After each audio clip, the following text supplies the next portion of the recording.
Daniel, todo poder para o povo? Negócio de poder, mano, o negócio é prometer. Prometer para o povo.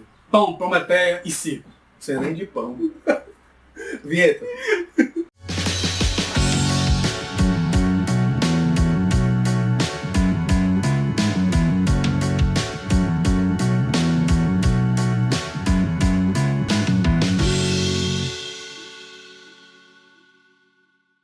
Alexandre, Black Cake Klansman, Infiltrado na Clã, filme aí aclamado deste ano ou do ano passado, não sei exatamente quem foi originalmente lançado.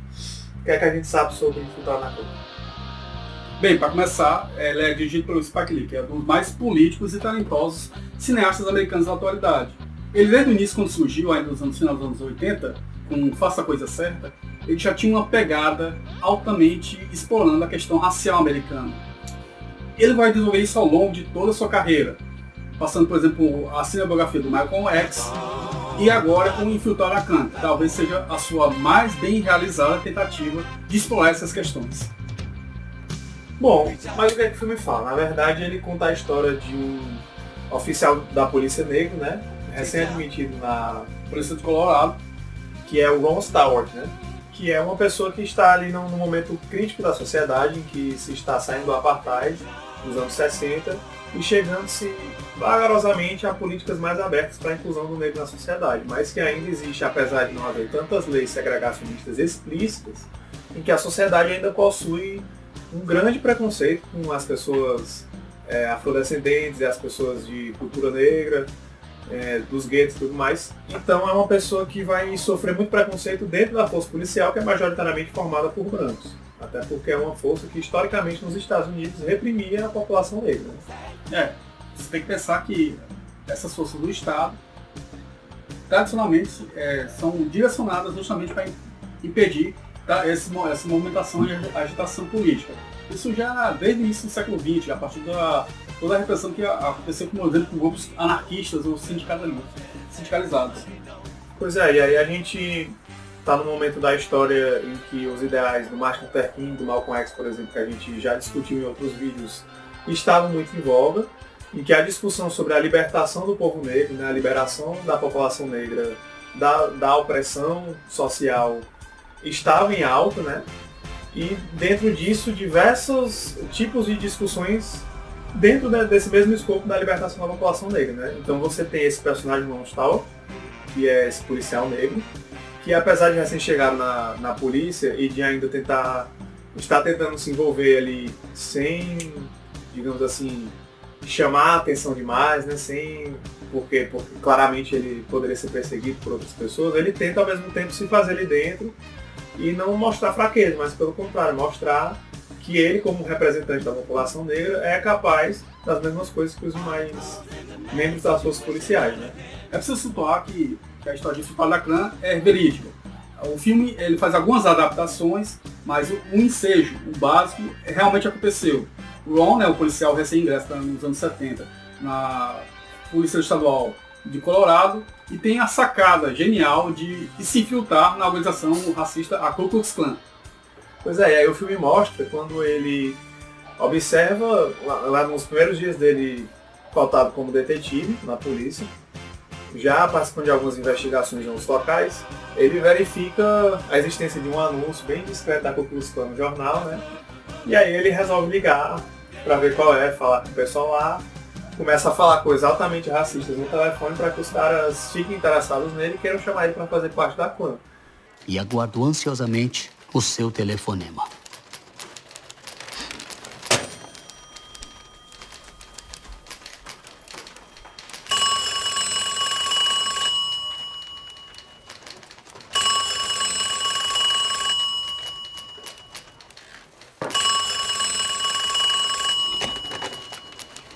Alô, quem é? É Ron Stallworth. Aqui é o Walter, retornando a ligação. Da organização. Da organização? Isso mesmo. Apreciamos o seu interesse. Qual é a sua história? Bom, já que você insiste. Eu odeio crioulos. Odeio judeus, ticanos, irlandeses. carcamanos e chinas. Mas juro por tudo que é mais sagrado que eu odeio essa pretaiada. E qualquer outra pessoa que não tenha sangue ariano puro correndo nas veias. Só que, obviamente, por ele ser negro, ele não poderia estar lá diretamente. Então ele pede ao seu amigo, que eu não sei o nome do ator, que é o cara que fez o Kylo Ren. É o Adam Drive e ele faz o papel de Philip, no filme Aprendiz de Flip. Exatamente, Flip, que é o ator do Kylo Ren, como eu falei, que eu jamais imaginei que ele faria um papel desse que não é emo, né? E fiquei muito feliz com a atuação dele nesse filme, que foi muito boa. Não, pra mim é um dos destaques do filme. Sim, é um grande destaque do filme, um ator excelente, e que eu ainda não havia visto sobre essa perspectiva diferente, né? Faz um personagem bem mais velho, bem mais maduro do que no Star Wars, em que ele ainda é bastante jovem, né? E mostra assim uma qualidade artística muito grande. Mas enfim, ele então faz com que o Flip simule que é o Ron Stallworth na vida real, né? Enquanto ele se comunica com a clã pelo telefone, o Flip vai para os encontros ao vivo, fazendo o papel desse branco de ideais racistas que estará lá se envolvendo com os demais membros desse grupo segregacionista. Não sei como descrever um grupo desse, né? Uma das melhores sacadas do filme é que o Spike Lee ele vai envolvido com todo o contexto político e social dos Estados Unidos nos anos 70.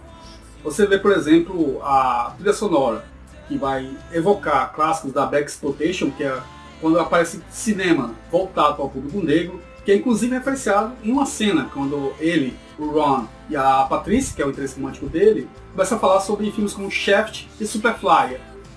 Também, uma das cenas marcantes é quando o Ron vai infiltrado pela polícia de Colorado para assistir uma palestra de um ativista que realmente existiu, o Antwan, que ele é um ativista do Partido dos Panteras Negras. Foi nesse momento que o Ron ele desperta para o seu papel central na questão racial. Seu papel social como negro, né, dentro de uma instituição majoritariamente branca e que faz parte de um Estado que historicamente foi opressor quanto a essa mesma população da qual ele faz parte. Um amor infinito pelo povo negro, onde quer que ele esteja! Todo o poder ao povo! Todo o poder ao povo! Todo o poder ao povo! Todo o poder ao povo! Todo o poder ao povo! Todo o poder ao povo! Todo poder ao povo! E ele é muito engraçado porque o filme, eu não sei até que ponto foi a intenção do Spike Lee, mas o filme aborda os dois lados da questão muito bem, né? Com muita sensibilidade, assim, mostrando discursos que até certo ponto fazem sentido. Inclusive, por incrível que pareça, do lado da Ku Klux Klan, né? Através principalmente do líder deles, que é um cara muito articulado, que é o David Duke, que é interpretado e que inclusive aparece no final do filme, fala um pouco sobre a história real dessas pessoas, né, o que aconteceu com elas, dos principais personagens envolvidos no filme, né. E o David Duke é interpretado pelo Topher Grace, o famoso Eric Foreman do That's Every Show. Não, e o Venom de Homem-Aranha 3. O Venom, o Brock, né, do Ed Brock do Homem-Aranha 3, que é o melhor filme de Homem-Aranha já feito, como nós sabemos. Há contestações. E o Topher Grace, que não envelheceu aparentemente nada nos últimos 20 anos, né? Porque ele continuou com a mesma cara de criança e botou um bigode que eu não sei se é falso na cara dele, pode ser verdadeiro, mas que mesmo assim ainda parece ser um adolescente. O que parece que ele viu nosso vídeo Contatos com o Diabo e vendeu sua alma em torno de juventude eterna. Pode crer. Mas aí os discursos do David Duke são muito interessantes porque ele parte de premissas que ele sabe que são sensíveis à população branca, inclusive de baixa renda dos Estados Unidos, né? Premissas que até hoje são levantadas em discursos, digamos, conservadores, de extrema-direita no Brasil e nos Estados Unidos, etc. Partindo de premissas como a questão de eles serem a população majoritária, de as políticas inclusivas estarem voltadas para os grupos minoritários, obviamente, e de essas pessoas se sentirem algumas vezes esquecidas pela sociedade, porque elas, mais que sejam pessoas de baixa renda que também enfrentam dificuldades, às vezes sentem como se o foco das questões discutidas sociais não sejam elas. E aí ele parte de premissas assim, e parte de uma certa raiva, uma certa angústia mantida no povo americano, de estar perdendo a sua cultura e perdendo a sua voz social para apelar para um sistema nostálgico. Isso. Que, de certa forma, também foi explorado por exemplo, na campanha do Brexit, e o lema foi vamos retomar o controle novamente. Assim como... Não, e da própria campanha do Trump, né? Do Make America Great Again. Faça a América boa de novo, ou seja, uma ideia de retorno às origens, né? Tempos gloriosos, antigos. Isso é muito exemplificado por várias palestras que nós temos dentro do filme do Infiltrado na Clã. O começo é a partir do de O Vento Levou, o tomada da Atlanta, Geórgia. Assim como a frase vamos se tornar a América grande novamente, é citada no Infiltrado na Clã. E o final que é atado, com cenas que aconteceram nos tumultos em Charlottesville. Isso, protesto de Charlottesville, né? Uhum. Onde houve protestos de supremacistas brancos e, enfim, grandes cenas de violência ali naqueles protestos e tudo mais. Isso assim, é um dos grandes marcos desse filme, que ele consegue dialogar tanto com o período histórico que ele é retratado, como o que nós estamos vivendo atualmente.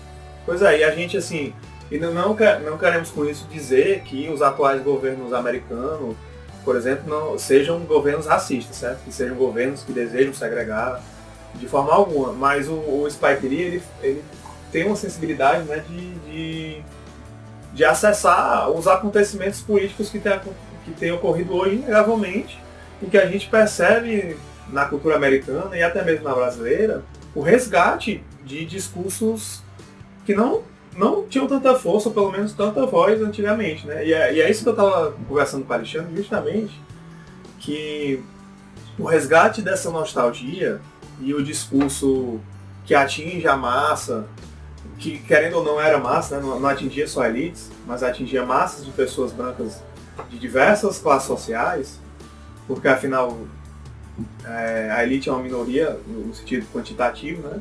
Então, para você alcançar a maioria quantitativa, você precisa atingir pessoas de todos os tipos de classes e credos, mas atingir com esse denominador comum, que é a nostalgia, que é a glória do passado, os pais fundadores e todas essas coisas. E lá nos Estados Unidos eles têm muito forte essa questão da valorização da história, das conquistas que o povo original dos Estados Unidos, os peregrinos, né, conquistaram e tudo mais. E a partir desse tipo de discurso vai introduzindo ali afirmativas retóricas falsas ou deturpadas que vão levando a uma compreensão cada vez mais racista da sociedade, levando no final das contas a uns ideais de supremacia branca que estavam por trás da Ku Klux Klan. Porque afinal esses grupos eles lidam na verdade com um permanente crime de tensão, de ódio. Até porque nos Estados Unidos o voto não é obrigatório, então você tem que, de alguma maneira, estimular para que as pessoas participem ativamente do processo de decisão do poder. Esses grupos estão manipulando a partir exclusivamente de nichos, a partir de sentimentos mais baixos, de ódio, tensão, agressão, sentimentos baixos, e que é uma perda, né? Que se você vê, por exemplo, os ideais do Martin Luther King, sempre foi de união, pacificação e integração. Inclusive, falando sobre essa questão do discurso que seduz, né, do discurso que convence, tem até uma técnica dessas que o pessoal usa para ganhar discurso, mesmo estando errado, né? Que, se eu não me engano, está até naquele livro do Schopenhauer, que é A Arte de Ter Razão, que ele traz, se não me engano, 25 técnicas para você utilizar no seu discurso, para você para você vencer o discurso, mesmo quando você não está necessariamente correto. E aí ele fala uma questão se você apresenta para a pessoa, para o seu interlocutor, seja uma pessoa específica, ou até mesmo alguém que está disputando a sociedade, enfim, você apresenta uma premissa plausível, uma premissa que faça sentido para a pessoa. E aí ela vai ser obrigada a concordar. Você diz, olha, você concorda com isso? Que é correto, certo? Todo mundo concorda com isso, é sim. E aí você vai apresentando coisas plausíveis, e a partir disso você gera uma conclusão que é uma leve deturpação da conclusão que aquela premissa traria. Você apresenta uma conclusão que a pessoa não concorda a partir de uma premissa que ela concorda, e ela vai, no mínimo, ficar estranhando, né? E talvez propensa a aceitar mais a sua conclusão, porque ela parte de um viés lógico que faz sentido e que ela muitas vezes concorda com grande parte dele. Então é isso que acontece. São discursos que muitas vezes têm premissas corretas, têm questionamentos corretos, mas a conclusão que advém deles, ou a solução que é apresentada, não é correta. Mas a pessoa apresenta como a única solução possível, ou como o que é necessário, as medidas que são necessárias para conter um mal maior. E aí as pessoas pensam, não, então se esse é o jeito, eu não tenho que concordar. E é assim que muitas vezes várias pessoas são seduzidas por esse tipo de discurso radical. E a gente então vê esse exemplo de um discurso sorrateiro, né, que vai levando a ideias segregacionistas, né, dentro da Ku Klux Klan, lá no discurso do David Duke, que era um cara que é o contrário do discurso de alguns outros membros ali mais baixos, né, por exemplo, você vê o Philip, ele, quando ele está lá infiltrado, ele se relaciona muito com o líder local da clã, mas também com outro cara que é o primeiro que ele conhece, né, que eu não estou lembrado o nome dele agora, que é o mais radical de todos lá, que é o que deseja fazer... Keith. Que ele tenta fazer atentados terroristas, ele organiza sessões de tiro a bonecos de pessoas negras. Enfim, é uma pessoa assim, totalmente doentia e que fica o tempo todo questionando a verdadeira crença do Philip nos ideais da clã e até mesmo questionando a etnia dele, né? Porque ele é judeu, tem ascendência judia, mas não pratica muito.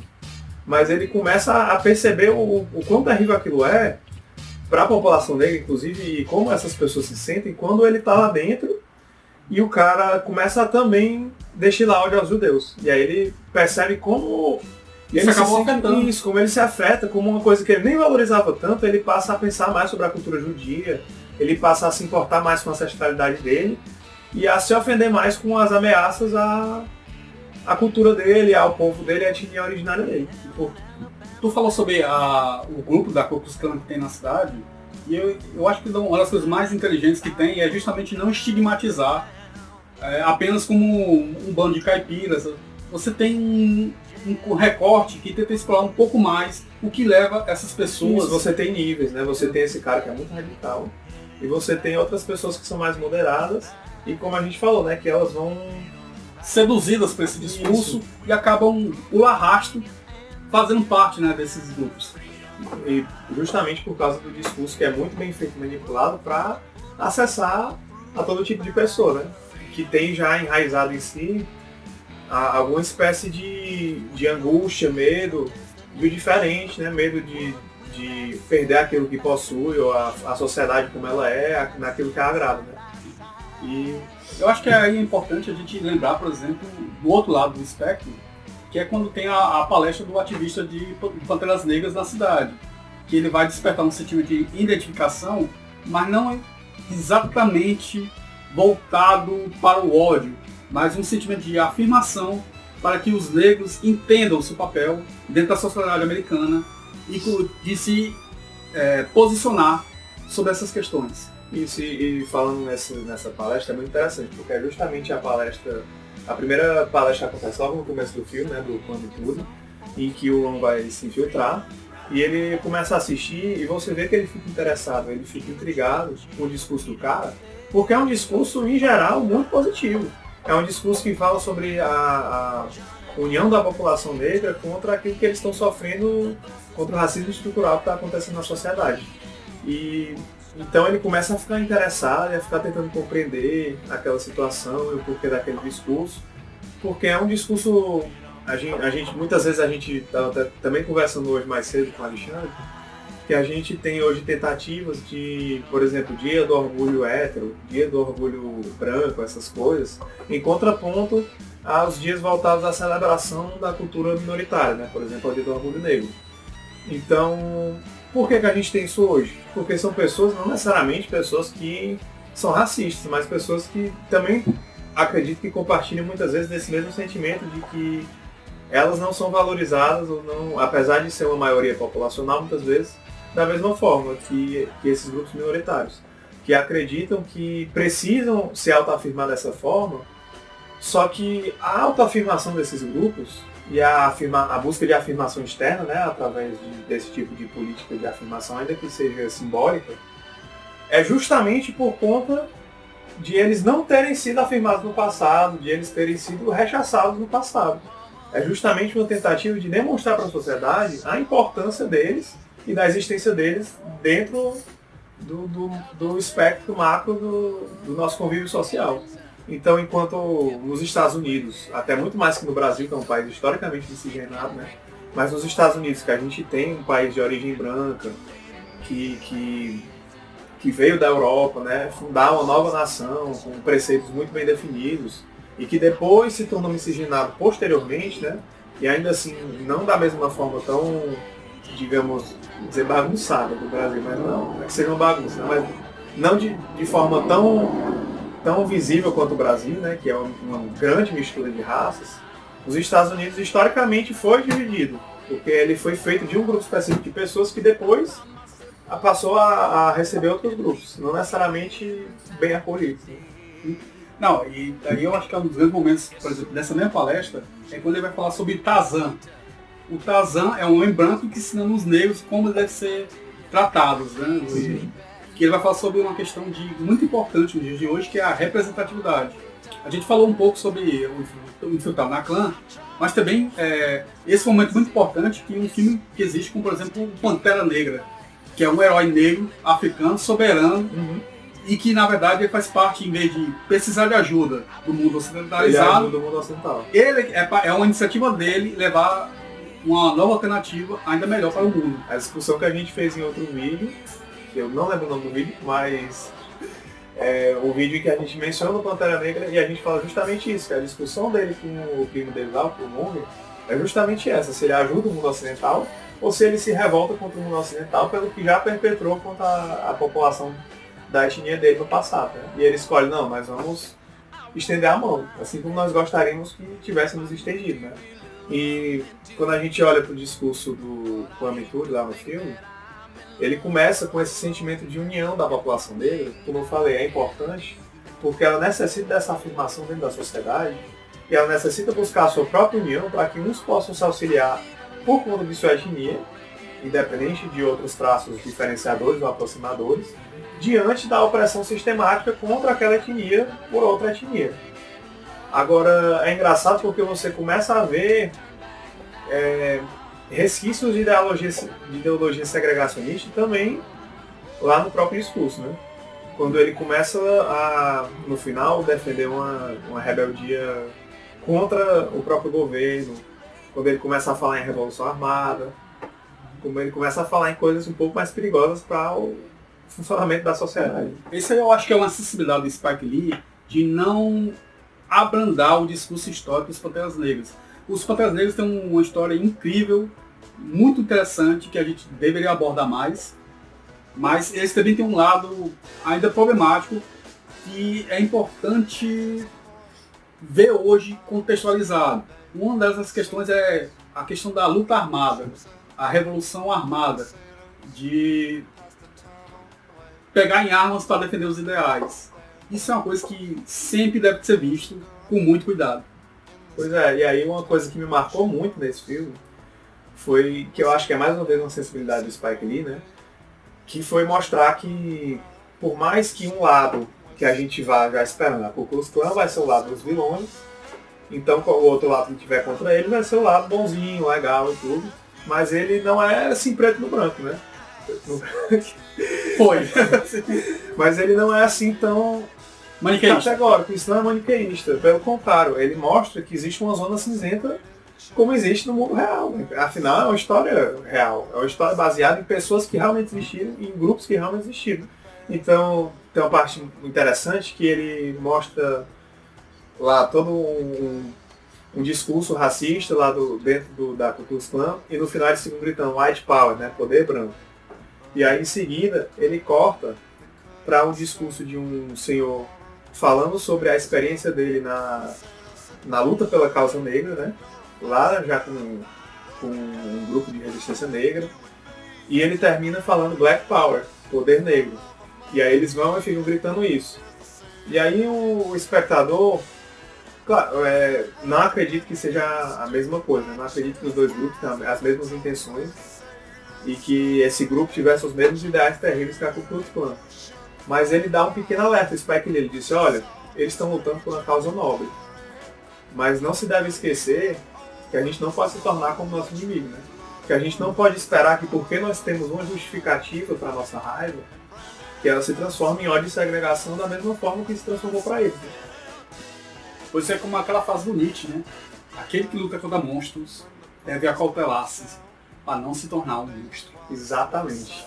Essa frase se aplica muito, porque inclusive a gente observa que até a menina que... Patrícia. Patrícia? Patrícia, não é Patrícia não, é Patrícia. Que namora com o Ron, né? Que ele conhece lá no... Um spoiler, mas eu acho que essa altura você já deve saber. Não é spoiler, tá no trailer, né? Tá no trailer, pô. Então pronto, não é spoiler não. Todo o resto foi spoiler, mas isso aqui que eu tava avisando não é. Quando a gente vai avisar, já não é mais spoiler. Porque é assim que a gente funciona, é um paradoxo. Mas a Patrícia, que namora com o Ron, né, que ele conhece lá na palestra do Quanturi, ela chama os policiais de porcos, né, pigs. E que aqui eles traduziram como meganha, que é uma palavra que eu nunca ouvi falar em toda a minha vida. Mas enfim, e você vê que eles têm um desprezo pela força policial. E você não pode nem culpar ela, porque mais tarde no filme, né, ela e o palestrante são... Aliás, eu acho que é logo depois da palestra, né? Que eles são abordados por um policial lá, que é um cara bem sacana lá do departamento do Ron, que revista eles e abusa dela, e fica falando coisas indecentes e preconceituosas contra eles, né? Então você vê que infelizmente era uma realidade existente na época, que as pessoas reproduziam esse padrão negativo que era colocado a elas. E ela mesma chamava os policiais de porcos sem saber que o Ron era um, né? Porque como ele estava disfarçado, ele não podia dizer. E depois ela descobre, rola uma confusão, mas no final do filme a gente percebe que eles se acertam, né? Ela percebe que é possível você estar dentro do sistema, até certo ponto, né? Dependendo do sistema, claro, tem sistemas que seria totalmente impossível, como o nazismo. O apartheid, por exemplo, na época mesmo do apartheid. Agora, ali dentro de uma sociedade que é preconceituosa, às vezes você fazer o que o Ron fez, né, é um ato de bravura. Você tá ali, você passar por sofrimento, sabendo que aquilo ali, pouco a pouco, vai mudar a vida na sociedade. O que fez o Martin Luther King, a duras penas com um discurso pacifista, tentando... com a própria vida dele, isso, né? Com a própria vida, que foi assassinado.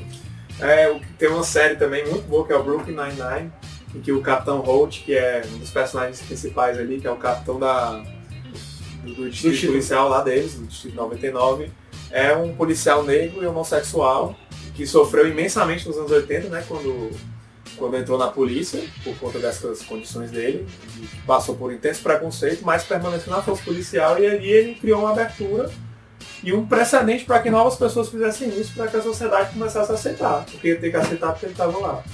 Agora imagine se em vez disso todos eles resolvessem não compactuar com nada, se não entrar, não ajudar o Estado e a sociedade a se desenvolver, e em vez disso apenas lutar contra ela, e acabar que ia ficar uma polarização cada vez maior, né? E, na verdade é isso que a Ku Klux Klan e essas organizações racistas querem, um acirramento que não haja a mínima condição de diálogo.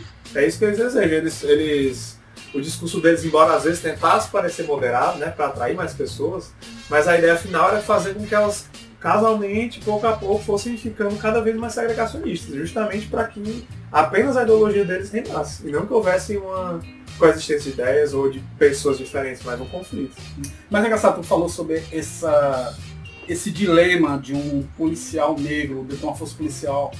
Me lembro, por exemplo, tem um diálogo que é muito interessante na refilmagem de um dos filmes que é citado no Infiltrado da Clã, que é o Shaft. Tem uma refilmagem dos anos 2000, dirigida pelo John Singleton, que também é um diretor negro, tem uma grande atuação política. Ele filmou o Shaft com o Samuel L. Jackson, e tem um diálogo com esse ator, que ele diz assim que eu não sou negro por meus irmãos, e não sou azul bastante para o lugar onde eu trabalho. O azul é a referência aos policiais, né, que a fala deles é azul. Que ele fica sempre esse dilema, essa dicotomia de onde é que ele realmente pode atuar. Ele não pertence a nenhum desses dois grupos. E assim, um filme que não é essas coisas todas, mas que também faz isso, é o Bright, né? O filme do Will Smith, em que ele vive... O horrível filme do o filme da Netflix, do Will Smith, com uma sociedade mágica, né? Em que tem fadas, que não fazem nada lá no filme, mas enfim. E tem orcs, né? E é engraçado porque nesse filme os humanos, eles têm um senso maior de união porque eles odeiam os orcs. Então, em vez de eles segregarem mexicanos, negros, etc., lá, Todos eles são mais próximos, assim, menos segregados, porque eles segregam os orcs. E é engraçado isso, porque a gente estava comentando que a sociedade americana começou da segregação e do sofrimento pela perseguição. Começou, por exemplo, de protestantes que fugiram da Europa, de peregrinos e pessoas que saíram de lá buscando uma nova vida numa nova terra. Fundaram uma nova nação, fundaram a liberdade e depois, estranhamente, eles fazem a mesma coisa. Perseguem outras pessoas que são diferentes delas. Então a gente vê que o ciclo se repete continuamente. A gente falou aqui sobre repetir o padrão negativo, né? Que acontece quando você é uma minoria perseguida. E isso já aconteceu, inclusive, com eles antes. Eles fundam uma sociedade baseada na liberdade, na boa convivência, na tolerância, e aí depois, pouco depois, se torna uma sociedade escravocrata. É uma coisa muito louca. A vida é estranha. A vida é muito estranha. A gente quer aproveitar esse vídeo para indicar algumas obras que podem explorar um pouco mais esse tema tão delicado. Duas delas são do próprio Spike Lee. Uma delas é She-Ra, que é baseada numa adaptação muito especial da Lisístrata, aquela peça grega do Aristófanes, né, de a Lisístrata, a Guerra do Sexo. E são homens que estão indo para a guerra do Afeganistão, nos Estados Unidos, e as mulheres resolvem ter uma guerra de sexo para que os homens não partam para a guerra. Isso na Chicago, nos tempos atuais. E o outro é o próprio Faça a Coisa Certa, o primeiro filme do Spike Lee que virou projeção. E ele inclusive cita esse filme, né? Ele cita essa frase do The Right Thing, né? Quando ele, no discurso dele, acho que de vitória do melhor roteiro adaptado no Oscar agora pelo Infiltrado na Clã. E se sobrar tempo, assista também o Malcolm X, que é a cinebiografia desse líder racial dos Estados Unidos, bem assinado pelo Spike Lee. É um filme interessantíssimo com o Denzel Washington. E assista Brooklyn Nine-Nine também, que é uma série muito engraçada. Mas que algumas vezes traz coisas interessantes sobre isso. E que mexe um pouco com os estereótipos dos personagens, né? Quebrando algumas coisas que você espera ver, né, neles. Tem mais um filme que é baseado também em fatos reais, que é sobre um assassinato de ativistas negros nos anos 60 pelo Ku Klux Klan, que é um filme chamado Mississippi em Chamas, com Willem Dafoe e Gene Hackman. Também é um filme interessantíssimo, mas bem pesado, tem que avisar. Bem, para fechar, Daniel, você é a favor do poder para os negros? Sou a favor do poder para todos. Todo poder para todas as pessoas. Essa é uma frase que está no filme, né? Que o Ron, ele diz para a Patrice quando ela pergunta isso para ele. Eu achei essa frase uma das mais geniais do filme, porque eles repetem isso. Inclusive o movimento dela repete isso em determinado momento. All power to all the people. E no final das contas, eu acho que é isso que a gente deve procurar, né? Não que um grupo tenha poder, não que uma etnia tenha poder, ou que deixe de ter, mas que todas elas possam ter, para que unidas o povo tenha poder, a humanidade tenha poder. Porque só assim a gente vai ter uma situação não de segregação, mas de união entre os povos. Né? E uma forma de poder é conhecimento, e conhecimento através do Prometeia. Divulga isso! Aproveitando, né? Se inscreve aí no canal, por favor. Dá um likezinho nesse vídeo se você gostou. A gente agradece muito. Divulgue com os seus amigos que a gente vai adorar. Valeu! All power to all the people. All power to the people.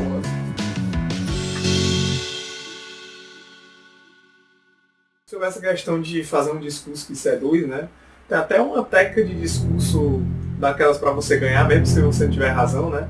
Que, se eu não me engano, está até presente naquele livro do Schopenhauer, que é A Arte de Ter Razão. Ele fala 25 técnicas para ganhar um discurso estando errado.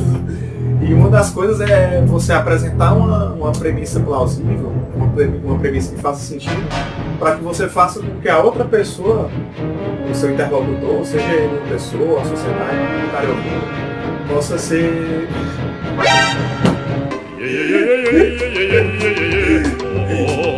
Eu tenho que falar de novo. Você imagina como é que eu vou...